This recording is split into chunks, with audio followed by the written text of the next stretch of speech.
राधे महाराज जी। महाराज जी, पहले युगों में भक्तों को भी एवं कंस जैसे असुरों को भी बाहरी दिव्य आकाशवाणी होती थी, परंतु कलयुग में हम वर्षों से राधा राधा जप रहे हैं, कोई बाहरी दिव्य आकाशवाणी महाराज जी हो नहीं रही। हाँ, युग धर्म का प्रभाव है।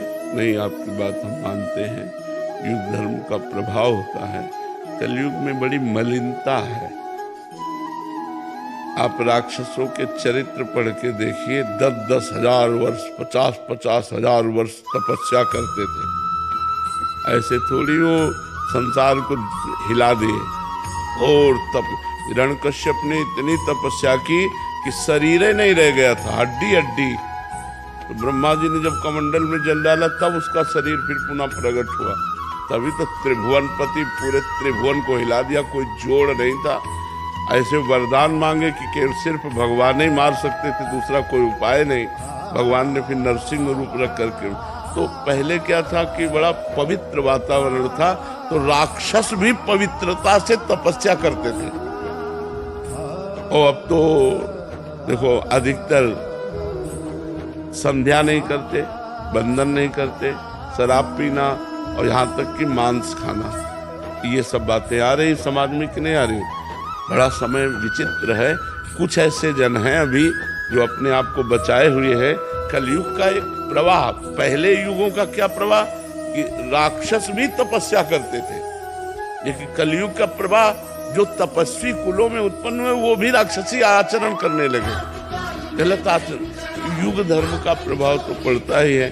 तो आकाशवाणी तो दिव्य होती है ना, जब तक दिव्य नहीं होगा तब तक वो दिव्य वाणी को सुन नहीं सकता। दिव्य नेत्र नहीं होंगे तो दिव्य दर्शन नहीं हो सकते। देखो, आज जो बड़े बड़े योगियों में भी नहीं है, वो राक्षसों में होता था, बहुत रूप धारण करने में। 1000 रूप धारण कर लिए, तब 1000 रावण दिखाई दे रहे। भगवान राम के सामने माया चलाई उसने। दूर की बात सुन लेना, ध्यानस्थ होकर के बात जान लेना, बड़ी बड़ी तपस्याएं, बड़े बड़े योग साधन, युग धर्म का प्रभाव कि दैत्य लोग भी करते थे। और आज सुनते हो क्या कि किसी को भ्रष्ट करने के लिए अप्सरा आई। तो हिया मानुषिक माया से ही नहीं बच पाते, तो आसुरी माया या दैवी माया की तो बात जाने दो। तो कलयुग है बच्चा, यहाँ तो यही भ्रष्ट हो जाते हैं, तो देव अप्सरा का है।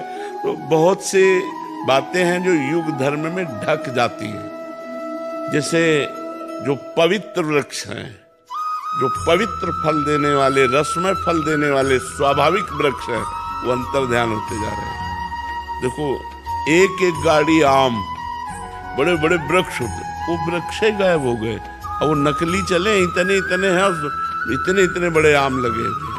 और पहले बड़े बड़े वृक्ष, छोटे छोटे आम। तो युग धर्म का प्रभाव देखो बढ़ता चला जाए। हमने गंगा जी का भरपेट जल पी करके गुजारा किया है। यमुना जी का जल जब वृंदावन आए थे तो कमंडल से भरकर पीते थे। अब आज आप आचमन करने में सकुचाओगे।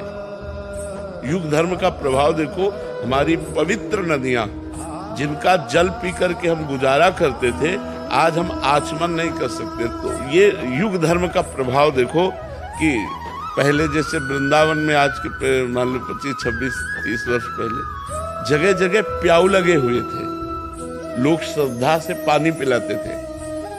अच्छा, कुआं हैंडपैप व्यवस्था थी। अब आज आप वृंदावन में परिक्रमा लगाए, अगर प्यास लगे तो 20 रुपया की बोतल लीजिए, प्यास हो जाइए, आपको पानी। बहुत बड़ा परिवर्तन युग धर्म का होता चला जा रहा है। अच्छा, अभी तो 5-6 हजार वर्ष हुए, 4,32,000 वर्ष कलयुग की आयु है। देखो, पिता से पुत्र और पुत्री सुरक्षित रहते हैं। कलयुग का कुछ प्रभाव ऐसा आ गया है कि पिता के द्वारा ही अपने बच्चों का शोषण होने लगा। पिता के द्वारा ही अपने बच्चों का शोषण। युग धर्म का प्रभाव देखो। नहीं, माता पिता से ज्यादा सुरक्षित बच्चे कहाँ रह सकते हैं। अभी ज्यादा नहीं है, ये अदा कदा, लेकिन जब भयंकर कलयुग आएगा तो ज्यादा हो जाएगा, फिर यदा कदा नहीं रहे। लिखा है, पहले से लिखा है, कलिकाल विहाल किए मनुजा, नहीं मानत को अनुजा तनुजा। अनुजा माने बहन, तनुजा माने बेटी। बहन बेटी का भेद नहीं रह जाएगा, पशुता, ऐसा समय आएगा। तो युग तो बहुत मलिनता फैलाने वाला है। इसमें अगर भगवान का नाम जप किया जाए और भगवान का नाम कीर्तन किया जाए, भगवान की कथा सुनी जाए, तो पवित्रता बनी रह सकती, नहीं तो बहुत मलिन है, बहुत मलिन है।